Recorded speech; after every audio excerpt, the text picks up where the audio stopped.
실체가 없다 뭐 이런 얘기 나오면서 그게 진짜인지는 잘 모르겠어요. 지금 당장 뭐 어떤 액션을 취하시기보다는 일단 이양 나오는 걸 한 번 더 확인하시고 대응을 해보실 필요는 있는 것 같습니다.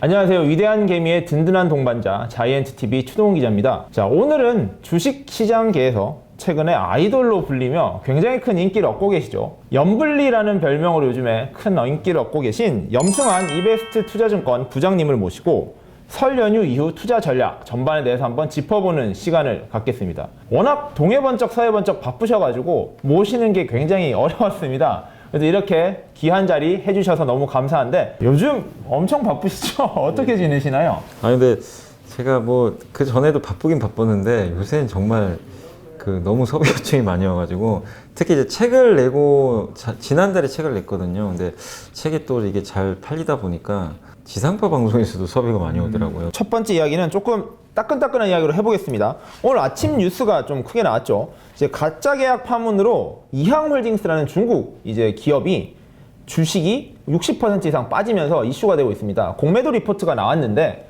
실제로 회사를 가보니 아무것도 없더라. 근데 이 기업 같은 경우의 특징이 국내 서학 개미분들이 해외 주식에 투자한 기업 중에 9번째로 규모가 컸던 기업이라고 합니다. 그래서 국내외 지금 파장이 커지고 있는데요. 이 사건에 대해서 좀 어떻게 보셨는지요?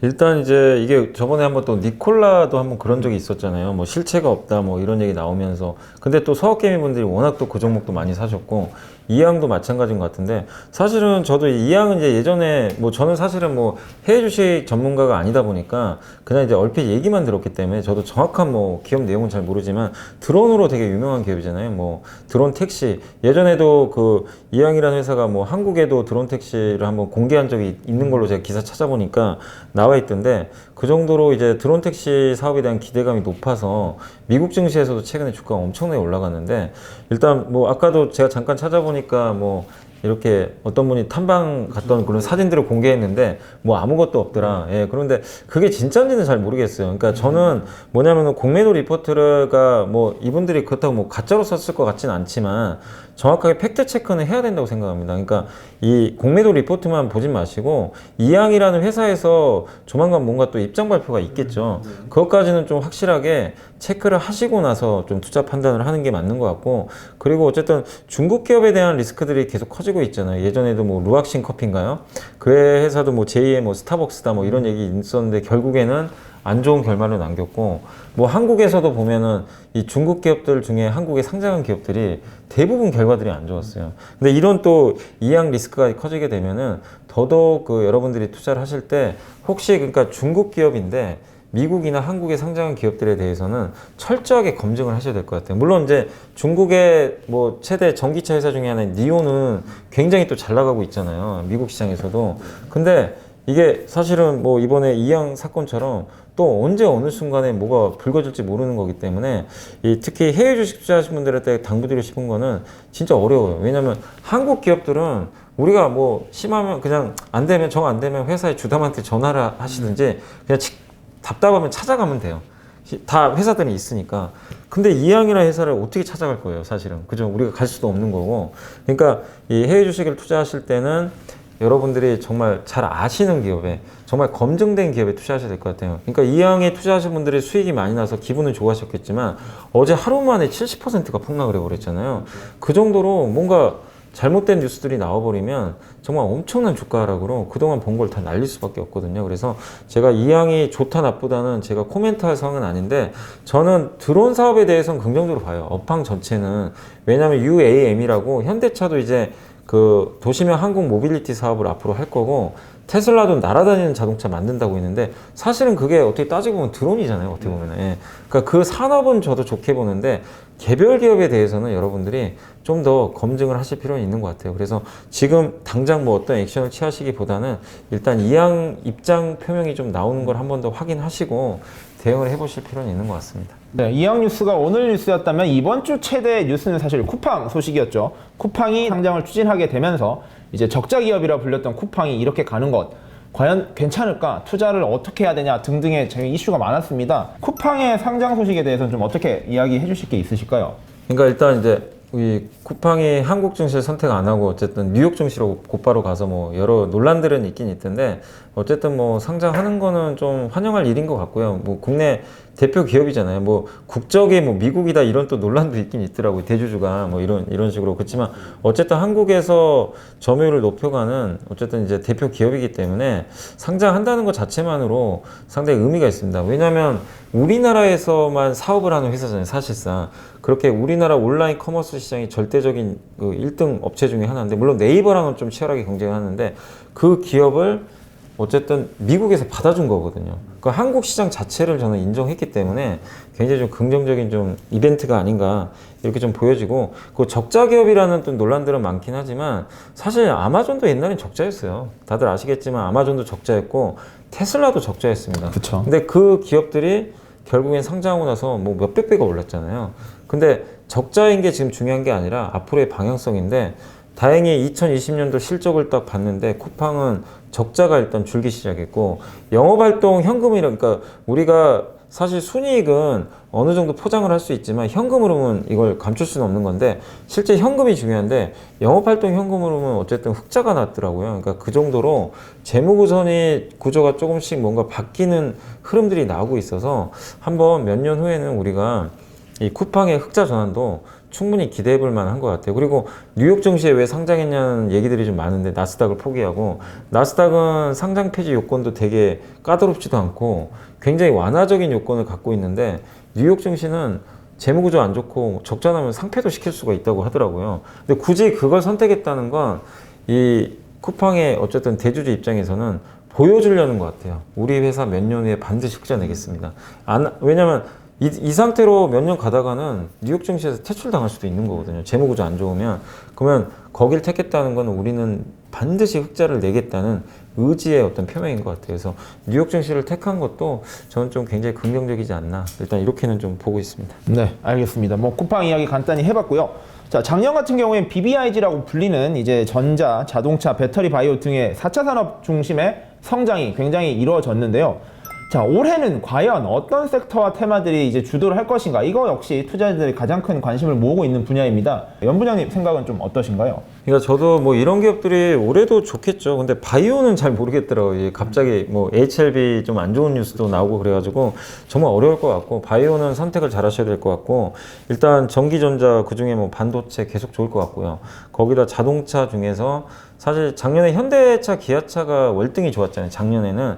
근데 올해는 좀 바뀔 것 같아요. 그러니까 자동차 완성차도 좋지만 그 안에 들어가는 부품 회사 있잖아요.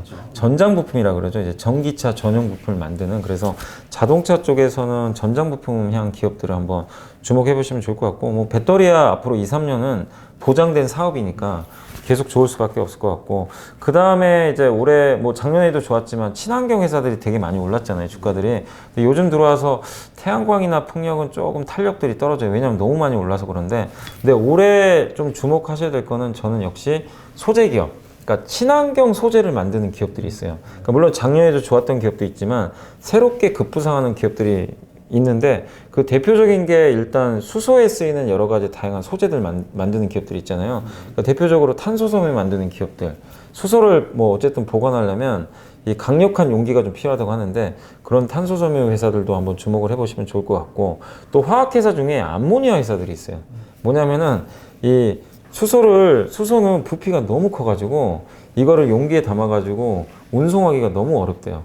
근데 그거를 이제 암모니아를 만들게 되면은 이 부피를 굉장히 획기적으로 좀 줄일 수가 있다고 합니다. 그러니까 수소가 어떻게 보면 그 우리가 H잖아요. 네. 그럼 거기다가 그러니까 암모니아가 NH3거든요. 그러니까 거기다 질소를 넣어가지고 수소 3개랑 결합하면 돼요. 그러면은 부피를 낮춰서 운반하기 쉽고 그다음 나중에 운반하고 나서 수소가 필요할 때는 목적지에서 이제 다시 쪼개면 되거든요. 쪼개서 다시 수소로 만들어 버리면 돼요. 그래서 그런 기술력을 가지고 있는 회사들이 한국에도 있어요. 암모니아를 할 수 있는. 그래서 화학 회사 중에서 암모니아 쪽 관련된 기업들도 한번 보시면 좋겠고, 그 다음에 아까 제가 친환경도 말씀드렸지만 올해 눈여겨 보셔야 될 게 그 친환경 플라스틱 아시죠? 바이오 플라스틱이라고. 플라스틱이 썩지 않잖아요. 그래서 환경 문제가 되게 심각한데 썩는 플라스틱을 만드는 기업들이 있어요. 대표적으로 기업명 말씀드리면 CJ 제일제당이 그 사업을 하고 있고 SKC도 하고 있는데 그 미국의 그 이런 이 플라스틱, 바이오 플라스틱 만드는 기업의 시가총액이 그것만 하는데 무려 5조 원이더라고요. 돈도 거의 못 버는 회사가. 근데 제일제당이 시가총액이 이제 6조거든요. 그거랑 비교해 봤을 때 제일제당도 충분히 가격 매력이 있는 거죠. 그래서 이게 제일제당을 이렇게 좀 겉들어서 왜 말씀을 드렸냐면 여러분들이 올해 보실 때 그냥 우리가 뻔히 아는 사업을 하는 회사 중에서 뭔가 새로운 모멘텀이 하나씩 꽂히는 회사들이 있어요. 그러니까 제일제당도 음식료 하는 회사잖아요. 그러니까 우리가 뻔히 알잖아요. 이 기업은. 근데 거기에 갑자기 친환경 소재가 들어가요. SKC도 우리가 대부분 아시겠지만 PO라고 석유화학 기반 회사인데 거기에 전기차 동박 들어가서 작년에 날라갔죠. 근데 올해는 또 바이오 플라스틱이 같이 들어가요. 그런 회사들을 한번 좀 잘 찾아보시면 좋을 것 같고, 그리고 올해 또 좋게 보는 것 중에 하나가 우주항공. 우주항공. 네, 근데 오늘은 조금 이제 좀 쉬어가고 있는데 워낙 많이 올라서 우주항공 하는 회사들 한번 보시면 다 방산회사예요. 근데 기존의 방산회사는 무기만 만들던 회사들인데 거기에 우주항공 뭐 일부 하나그룹이나 또 아니면 한국항공우주 같은 기업들은 인공위성 관련된 사업들도 하고 있더라고요. 그럼 이게 새롭게 태동하는 서비스가 여기 또 붙어버리면은 주가 그 이상으로 또 레벨을 할 수가 있는 거거든요. 그래서 이걸 예로 좀 들긴 했지만 여러분들이 작년에 좋았던 기업들을 기본 베이스로 깔고 가면서 작년에도 돈은 잘 벌고 있었지만 뭔가 밋밋했던 기업들이 있어요. 그냥 재미는 없고 성장은 크게 못하고 돈은 잘 버는데, 근데 거기에 성장 엔진이 붙는 기업들을 잘 찾아보시면 좋을 것 같아요. 그리고 하나만 더 예를 들면 저는 통신회사도 되게 좋게 봐요. 통신사요? 그러니까 진짜 재미없잖아요. 근데 SK텔레콤도 딱 얘기하면은 그거 배당 말고 볼 게 뭐가 있습니까? KT도 마찬가지예요. 근데 어제 KT 주가가 제가 깜짝 놀라 한 8% 올랐더라고요. 그러니까 왜 가지 봤더니 이제 배당금을 상회한 것도 있는데 제가 생각했을 때는 KT하고 SK텔레콤이 약간 같은 방향을 보는 것 같아요. 뭐냐면 기존의 통신만 해서는 1조를 벌어도 사람들이 인정을 안 해요. 예, 왜냐면 이제 유지만 하니까. 근데 작년에 SK텔레콤이 그 하나 좀 화두가 됐던 게 SK텔레콤이 자회사가 되게 많죠. 하이닉스도 있고 거기에 비상장 회사들을 되게 많이 갖고 있더라고요. 11번가 아시죠? 네. 11번가 갖고 있고 보안 회사인 ADT캡스도 갖고 있고 또 거기다가 이 T스토어인가요? 그 이제 우리 보면은 이 안드로이드 폰은 구글 플레이 스토어도 있고 앱스토어 같은 네, 앱스토어 같은 건데 그거 이제 국내 통신사들이 만든 그 스토어 있잖아요. 그 회사 지분을 갖고 있는데 그게 의외로 결제액이 많이 늘어나고 있대요. 수수료가 싸니까. 근데 그거를 또 내년도에 상장한다는 얘기도 있어요. 그리고 이번에 우버랑 같이 협업을 해서 T-모빌리티라는 사업 하나를 또 따로 떼냈습니다. 그러면 SK텔레콤은 통신사에서 뭔가 새로운 성장 동력들이 하나씩 보이는 거거든요. 근데 KT도 약간 그 사업을 지금 고민을 하고 있는 것 같아요. 지금 CEO가. 그래서 올해 당장 뉴스가 나온 건 아닌데 제가 봤을 땐 KT도 되게 재밌을 것 같아요. 왜냐? 잃을 건 없어요. 설사 그걸 안 해도 잃을 건 없는데 그런 사업들이 만약에 붙어버리면 주가가 되게 재밌게 움직일 수 있거든요. 그래서 이런 것들을 한번 여러분들이 고민해 보시면 되게 재밌는 금융들이 많이 나올 것 같아서 한번 올해는 이런 쪽 업종보다도 한번 대기업들 중에서 이런 신사업 하는 회사들이 뭐가 있는지 한번 잘 찾아보시면 좋을 것 같아요. 자, 이번에는 삼성전자 이야기를 좀 해보겠습니다. 자, 10만전자라는 기대감을 높였던 삼성전자가 이제 9만선까지 갔다가 현재 또 조정이 되고 있는데요. 뭐 삼성전자가 하고 있는 반도체 산업 같은 경우에는 워낙 앞으로도 기대가 크다라는 이야기가 많이 나오고 있습니다. 그렇다면 투자자들이 지금 궁금한 거는 이 삼성전자 어느 시점에 사야 되지? 또는 어떻게 사야 되지? 이 부분에 대한 고민이 지금 많이 커지고 있습니다. 이 부분에 대한 전략을 좀 들어볼 수 있을까요? 그러니까 삼성전자가 사실 올해 정말 잘 달리다가 이제 그 후로 좀 약간 부러져 버렸죠. 좀 재미가 없는 기업이 좀 돼버렸는데 지금 저는 어쨌든 아까도 말씀드린 거랑 비슷해요. 좀 남들이 불안해할 때 사자 이거죠. 왜냐하면 삼성전자에 대해서 요새 1월 달만 해도요 모두 다 찬양했어요. 삼성전자 10만전자 무조건 간다. 다들 광분하셔가지고 뭐 사실 증권사 보고서도 다 목표 주가 다 올리고, 근데 1월 말부터 좀 바뀌더라고요. 톤이 바뀌어 버렸어요. 애널리스트 분들의 시각도 삼성보다 하이닉스가 오히려 낫다 이런 보고서도 나오고 목표 주가도 더는 올리지 않고, 그러니까 낮추지는 않는데 보고서를 읽어보면 우리가 그 톤이 딱 나오잖아요. 아 이렇게 좀 바뀌었구나. 약간 톤 다운을 하시는 거예요. 거기다가 지금 최근에 또 1분기 실적에 대한 좀 우려감, 또 거기다 파운드리 수율이 좀 좀 약간 떨어지고 있다. 그러니까 불량품이 많이 나오고 있다. 5나노 공정에서 생산한 제품들이 약간 좋은 제품들이 안 나온다. 이러면 파운드리 적자가 날 수도 있다.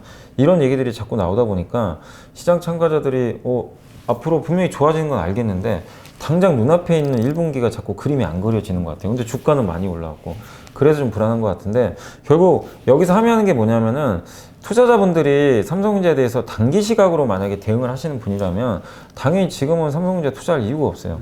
지금 당장은 주가 그런 것들이 반영되니까 지지부진할 수밖에 없습니다. 근데 어떤 방향성 있잖아요. 뭐 이게 1년짜리가 될 수도 있고 3년, 5년을 보시는 분도 계시겠지만 1년, 3년, 5년을 보고 투자하신 분들이라면 항상 말씀드리지만 이렇게 큰 그림에서 우상향 한다면 어떤 업황 자체가요. 그렇다면은 중간중간 흔들릴 때마다 저는 비중을 계속 늘려야 된다고 생각해요. 올라갈 때 살 게 아니라 작년에 삼성전자 10월 달에 사신 분이 진짜 승자였잖아요. 그때 10월에 주가가 제 기억에 5만 6천 원까지 빠졌었어요. 근데 그때가 사실 마지막 막차였죠. 어떻게 보면. 근데 그때 많은 분들이 이제 삼성전자 6만 원은 택도 없다. 다 그랬어요. 이게 자꾸 6만 원에서 부러져 버리니까.